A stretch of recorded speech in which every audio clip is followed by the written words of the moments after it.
Good evening again. Welcome to our show, Women to Women. I'm Carol Paz, your hostess, and we have a delightfully new guest with us tonight that I'm going to introduce you to in just a moment. But first, I'd like to thank the sponsors that help us put on this show. Villa Basque Deli and Cafe right here in Carson City, home of Pete's famous Basque chorizo, and it is delicious.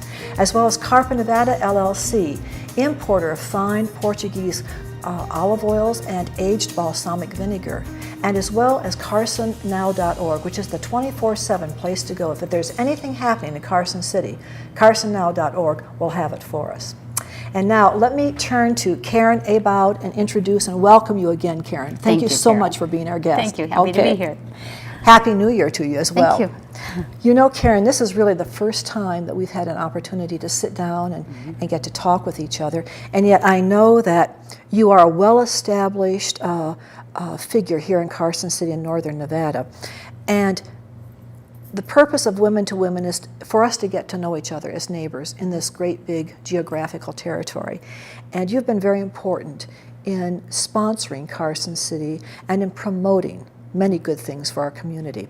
But I'm curious, where were you actually born? Where'd you come from? I was born in Sonora, California. We have a lot of California girls who come here. When did you come to Nevada? We came to Nevada, let's see, our oldest son is 33 years old, so 32 years ago. Okay. And we came here because Charlie was working in the restaurant industry in Seattle. That's where we lived at the time. All right. And his mother said, "Why are you doing that there? We need your help here." So. Okay. Now, Karen, when you were back in California, it was during a time that was much different, really, than California is today. But as a kid growing up, what were your interests then? Can you go back and refresh your memory on that? You know, my interests then were, of course, just playing outside with the other kids. Sure. I took piano lessons and enjoyed that, and I also took an interest in. There was a young child in our neighborhood that needed patterning on a regular basis, and so I participated in that effort. And then, now, when you say patterning, it's kind of a muscular exercise. Okay. He had a disability that required constant exercise, and so the neighborhood would participate and help the parents in working his body every single day. So that characteristic of helping others, serving others, was there as a child even in you? Yes, it was actually. Now, are you just one of several siblings, or are you an only girl? I had a sister. She's passed away, and I have a brother. All right. Are you the oldest in the pecking order? I'm the oldest in the pecking order. Do they respect that still today? Yes, I think so. Good, okay. Now, how did you meet this famous Charlie? Well, it was actually a blind date. Our sisters set us up. He was going to an all-boys school. He went to Bellarmine, and I went to Presentation High School, which was an all-girls school. And my sister really didn't care for the guys I was dating, and his sister, who's actually a realtor here in town now, didn't care for the gals that he was dating, so they decided to set us up. This is a family decision, in other words. Yes. Okay, now Charlie comes from a different background than you, and how have those traditions mixed and matched together? Quite well, actually, and interestingly, you know, Charlie is Lebanese and German-Russian. His mom was German and Russian, and a little bit of French in there. And Charlie's dad was Lebanese, and is Lebanese. And so in my family, my mom is Italian, and my dad was English and German. Okay. So, you know, there was a lot of, I was used to that Italian outgoing type of family. Talking with the hands, talking with the face, all of that's that. right. Exactly. And so I was very used to that, and, you know, also used to larger families and that sort of thing. And I think the biggest struggle for me was discerning the various Serenas that were in the family, because that seemed to be the name of choice, and there were several. And understanding who all the relatives and who went with whom. That is, and I was sharing with Karen just before the program began that I too was married long time to a Middle Easterner from Iran, from Persia. And one of the most daunting of tasks, because they expect you to know second, third, fourth, even fifth cousins. They play with them all the time. Yes. And for we Westerners, we're lucky if we get down to the third cousin. That's right. We're very fortunate if we know our third cousins. Most of us don't. And to be expected to greet them with dignity, with honor, because that's a part of the Middle Eastern culture, and to know their names after the first visitation or public social gathering with them is quite a task. That's right. It is. It's definitely a task. And that's one of the cultural identities of these men that they expect of their wives. Right. Okay, is Charlie strong personalitied? Very, to say the least. But so am I. So I guess, and he's strong personality and I'm stubborn. So I think that's a good combination. But I'm also, I have a long fuse and he has a short one. So I think it works well. Yes, and probably, in these long marriages, long-term marriages, it's great to see where both the husband and the wife, they understand where or how far they can go without kind of an eruption, and you don't want to do that. That's right. You really don't want to mess that territory up. So when did you and Charlie start your business, the restaurant Adele's here? Well, it started almost 35 years ago, and actually Charlie's parents opened it up. Okay. And it was supposed to be kind of a retirement sort of a thing. And of course, 6 days a week, 18 hours a day later. And then about 19 years ago, Charlie and I bought it from Mom and Dad. All right. Dad wanted to move up to Reno. He opened up Adele's at the Plaza. Okay. And then later on, closed that, opened up the Stone House. This was right after Mom passed away. How did the name Adele come about? Well, he wanted to name it after his wife. He loved her name, and he felt that he wanted to have her recognized, yes. And so that's why he named it after her. What a great tribute. And what does it take, Karen? I have worked in restaurants as a student, never owned one. I've owned a business before, but the restaurant business is unique in many ways. And I don't imagine that it's an easy venture. It's not. Why not? It's not at several levels. Number one, it needs to be a labor of love because it's a lot of work. And you, as any business, but the restaurant business, I would say most especially, you must be constantly evolving, and you must be constantly offering that new thing and that new cuisine and that edge to keep yourself current and to bring in a continuous population of variety of age levels. That's hugely important to your business. That's right. Then there's the HR factor and managing staff. And staff in a hospital in a restaurant setting is like theater. And the movie Ratatouille, I don't know if you ever saw that. Yes. Someone in the restaurant business definitely orchestrated that movie because that's exactly the gamut of the staffing needs. So for our viewing audience, our listening audience, when you talk about this particular film, it had to have been choreographed, put together by a real person who runs a restaurant. What does that mean? What it means is, all right, in the movie, just to give an example, the chef had just gotten out of prison. Okay, that happens, or someone got a DUI the night before and they don't show up to work, or multiple issues that continually crop up. There's always something. What you're saying is personal lives of your staff also affect the professional name of the restaurant. That's right. Okay. And then you're dealing with the public. And the public is critical, and especially these days of Yelp and those sorts of media critical sites, you constantly have to be on your game, always. Every day, you're as in theater, you have to be on no matter what you really feel like. That's right. What's really going on in your life. Right. You're on stage. And I think a restaurant is an atmosphere, and you can disagree with me, Karen, if you think so, but restaurants are places where people go to eat, enjoy, and relax. That's right. And if the courtesy, the customer service is missing that day, they're wounded. That's exactly right. And whether it be to celebrate or just because they've had a very bad day or something traumatic has happened in their life and they just want to relax for a little bit and get away from all that, they look to their server and to the environment to take them out of out of what moment they were in and make it better. And so it's very important, and I feel it's our obligation, and it can be tough. Oh, yes, yes. But I think at the same time, it works on making us who serve in those restaurants, who own those restaurants, better people. I agree. It makes us pull something up from deep down inside of ourselves that can be very selfish at times and say, you know, it's not about me, it's about this place, it's about the people that come in here.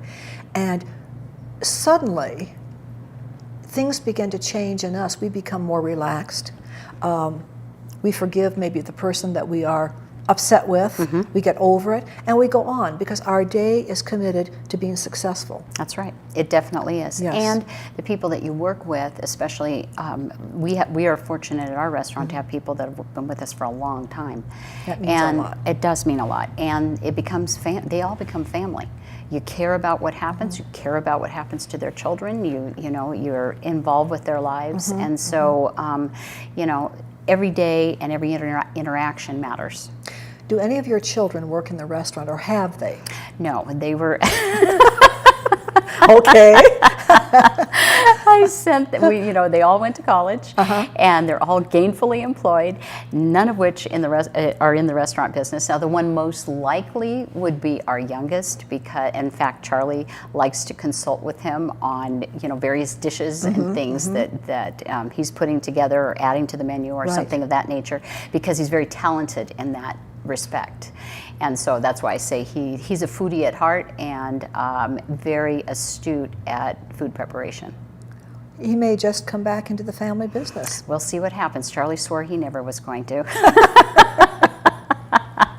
Well, you know, there's a discipline, isn't there? Yes. When children come into our businesses, there's something about the parents, you know, the love is still there, but they have to make sure that those children understand that it's not about them, it's about the business and about serving the public. So I think it's a really good way, oftentimes, when children start on family businesses. They may not stay with it, but they have really received a unique education. I would agree with that wholeheartedly. So, Karen, in the business world that you're in, how do you find time to do some of the other really significant passions that you have in that heart? What's one of those passions that you're very much involved with? Well, actually, there's several. I know. I'm also an interior designer. And so I have my own design business, and design has always been a passion of mine. I guess that's probably why I ran for a supervisor, because I have a vision for community, and urban design has always been part of a passion. I also have a passion for helping others. I mentored students for St. Teresa's Church for 18 years. And we're going to come back to more of those very same ones you mentioned, and to more that you're involved with in the second half, because you're a lady that has to be organized and yet creative, very creative, and there has to be something that provides us energy. We're going to find out what that is. Okay, we'll be right back. Don't go away. Come to the Carson Horseshoe Club for fun and friendly service. Play your favorite games. Join our Players Club, where you get cash for points plus food comps, and enjoy casual dining in our Lucky Horse Grill. Get it all in the heart of downtown Carson City at the family-owned, local favorite Carson Horseshoe Club.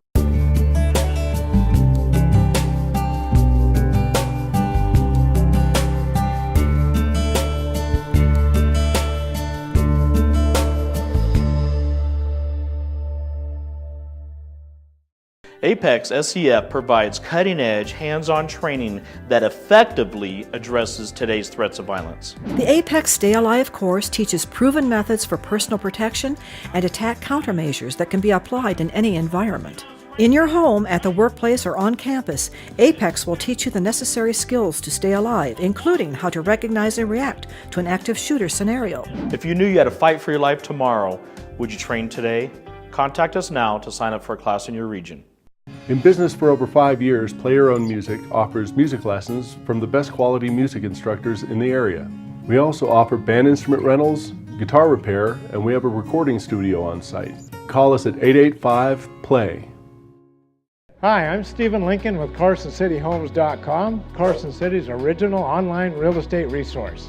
At CarsonCityHomes.com, you get effective and easy-to-use tools to help you select your next home today. With our easy-to-use website, you can search listings throughout Northern Nevada and narrow the results by selecting every facet, quirk, and quality you desire. Visit CarsonCityHomes.com. How would you feel if a fire broke out in your home and you couldn't hear the smoke alarm? Especially if it's someone you love. Visit ReadyWasher.com to receive a smoke alarm that is specially designed for the deaf and hard of hearing. These smoke alarms send a wireless signal to a receiver that gives you strobe and vibration notification. Local fire departments urge everyone to be prepared. Visit ReadyWasher.com to help assure the safety of your family.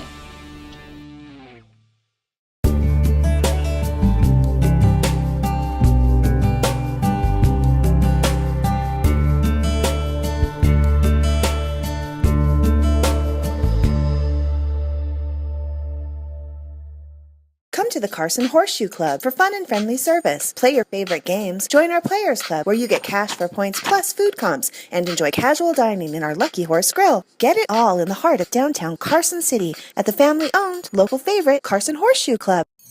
Welcome back to the second half of Women to Women.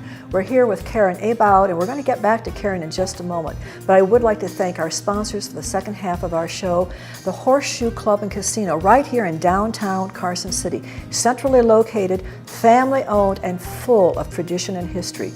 Don't step in, because you'll be there for a while, okay? And I'd also like to thank Dr. Kent Gabriel and his practice here in Carson City, a noted plastic surgeon with an incredible background and one of the easiest of professionals here in Carson City to work with and to talk to. So Dr. Kent Gabriel, we thank him very much for his sponsorship. Karen, now I know as a lady of energy and as a lady of hope and a lady of progress, all right, you have projects that you shared with us in the beginning of the first half, but I'm going to ask you, because of time, etc., what are the projects that probably take up a lot of your heart, a lot of your mental capabilities and time? Where do you spend a lot of your time outside of the restaurant? Outside of the restaurant, of course, being a supervisor occupies a lot of my time. And also as president of the and founder of the Greenhouse Project, that occupies a lot of my time as well. And okay, let me ask, why would you choose to go into politics? Well, I mentioned earlier that I'm an interior designer, and urban design has always intrigued me. Okay. And I went into politics not because I envisioned myself as a politician, but because, you know, I have a vision for the future of Carson City, and Carson City matters to me. Yes. You know, we've lived here a long time. I care what goes on here, and I care about the future for our young folks coming up. When you say that you envision a future for Carson City with some new designs or some new thought processes, I can understand, I know the viewing audience can too, that with time does come change. We need to update. That's right. So what are some of those possibilities that are in your mind that you're thinking about for Carson City that you can share with us? Well, right now I'm working forward on an 1/8 of a cent sales tax issue, where the corridors would all receive infrastructure improvements. Those monies can only be used for that purpose, and it would also allow for the building of an animal shelter, which we have needed for 30 years in this town, and a multi-purpose athletic center, which we sorely need for our tournaments and for youth in terms of their activities. And so this plan would pay for that, and 60% of it would be paid by residents in a sales tax form, an 1/8 of a cent. Okay. And the rest of it would be paid for by others that buy things in our town that perhaps don't live here. And such as tourists? Such as tourists. Okay. And the thought process being that right now, if we bond to our maximum capacity, we can get the most bang for our buck for the least cost. And so that's the point. And I think that you're touching on a subject that most American cities, small like Carson City, capital, large like some of the big LA, Chicago, Miami, the infrastructure has really withered. Right. It's almost dying, if not dead. And Detroit is an example of that because of loss That's of... exactly right. And I feel that our face is getting tired. I want our downtown to be healthy because it has charm, it has character. It does. It's what we have to sell. And I feel that we are ideally positioned to be a wonderful bedroom community and a hub for our surrounding areas. And if we make all four of our corridors, north, south, east, and downtown healthy, it just drives business to one another, and it allows for us to raise the monies to do other things within our community. Are you finding that you're getting support and encouragement in general from the public for this? It seems so. There will be a series of public meetings starting on the 21st, tomorrow. There'll be 2 sessions, one from 9 to 11 and one from 2 to 4, I believe. And those will be held at Fuji Park. 2 hours apiece. The first hours there will be city staff there to discuss the various renderings of what we're planning on doing. And then the second hour will be actually microphone time for folks to weigh in. Okay, excuse me. Will these public forums, so to speak, or public presentations continue throughout the year? I mean, because the show that we're taping now will probably be seen maybe once or twice in the future. These public meetings are slated for, as I mentioned, the 21st and then again on the 29th. And that one will be held at the Community Center from 6 until 8. Okay. And then it will come back before the Board of Supervisors, and we need a supermajority as far as our supervisors go to forward this. Well, I can say thank you from a lot of us who appreciate the leadership that does envision a future, because if we ignore it, it's not going to go away. No, and my concern is that the freeway to Givens, the freeway is going by us. Definitely. And if we're not a drive-to, we will be a drive-by, and I don't want to see that happen. I hope it's successful. Thank you.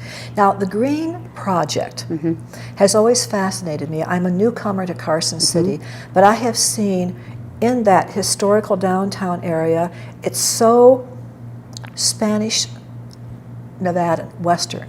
It caught my eye immediately. And when I saw not only the decorations of the downtown Christmas scene, but also the flowers that are there in the spring and the summer, I understand you had a lot to do with that. Yes, that started as a labor of love, actually, but going back to the kids that I mentored for St. Teresa's, they had to share a tough time in their lives in one of our classes, and one girl talked about the fact that her father was incarcerated, her mother got deported after just having her baby brother, and she stole formula from Walmart and starved. And at that point, I looked at Charlie and said, can't have this happen. We've got to do something about this. And I feel that we were positioned to do something about it. So several of ladies that I knew all got together and worked forward on this, and Mark LaPiccolo Construction was great. They did all the building. We raised the money. We wrote grants and built the greenhouse project, which is out behind Carson High School. And it's a partnership with Carson High. And the superintendent of schools asked us to be on that site and wanted to know what it would take for us to be there. And my response to him was that the greenhouse project needed to own the facility so that when funding is cut, the program doesn't go away. So what the program allows for is there is now an ag program at Carson High School, 160 students strong. They have an ag teacher who they have hired. I'm he's from the fabulous. Midwest, yes. Yes. And the kids are learning about sustainability and, of course, about growing and growing healthy food and all that sort of thing. Special needs kids plant the flower baskets that go down the center of town. We are seeking sponsors right now, as a matter of fact, for those, and we do that every year. Okay. And that pays for a part-time position as well for one of our retirees in the community that goes around and waters them.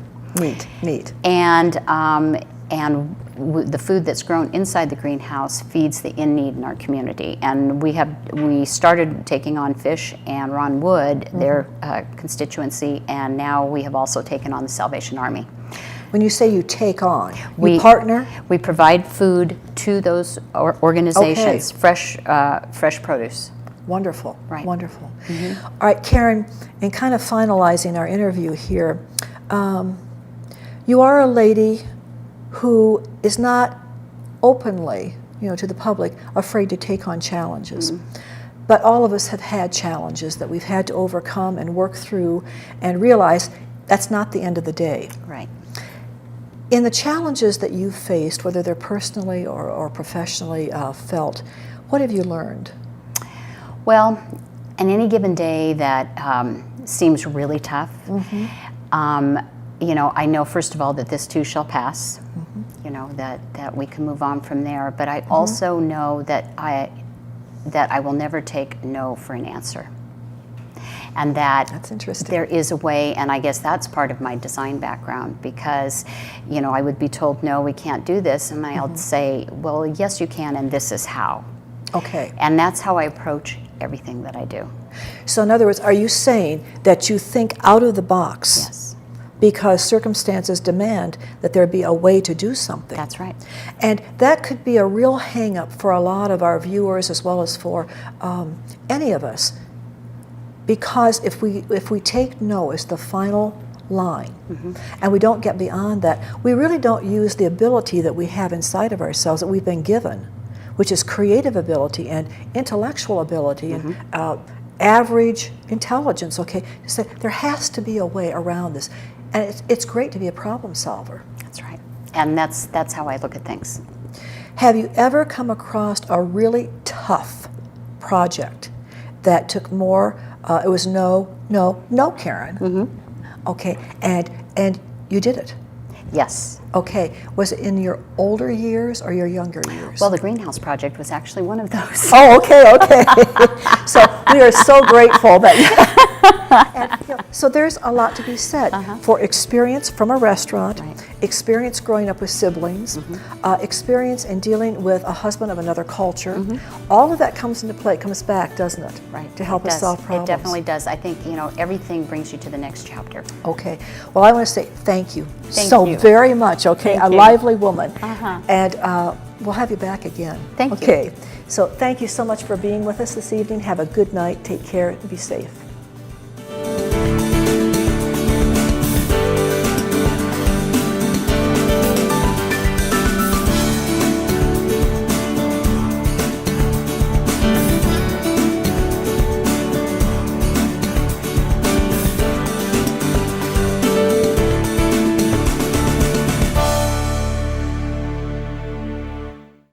Hi, I'm Genevieve Frederick, founder and executive director of Pets of the Homeless. Pets of the Homeless is a nonprofit, all-volunteer organization that provides pet food and veterinary care to the homeless and less fortunate in local communities. We're a national organization with over 200 collection sites across the United States, one in Australia and a few in Canada. Our national organization, since 2008, we've collected almost 50 tons of pet food that has been distributed through various organizations across the country, like food banks, homeless shelters, and soup dining rooms. With donations from the public, we are able to provide these kinds of wellness clinics across the country. Since 2008, our wellness clinics have provided over 2,500 animals with shots and medical care. I'm Dr. Woody Allen. I'm a semi-retired veterinarian in Carson City, and I have worked with the Pets of the Homeless for about 4 or 5 years now. And when Genevieve Frederick started the program, our hospital was the first hospital to help her with collecting dog food and finding people that needed our help. On this website, you'll be able to find sources where you can get food on a regular basis if you need it. With donations from the public, we're able to provide homeless shelters with crates, bowls, cleaning materials, so that homeless with pets can come into homeless shelters and get the services that they need to get out of homelessness. If you are in need of food, supplies, or services for your pet, or would like to donate or volunteer, visit petsofthehomeless.org.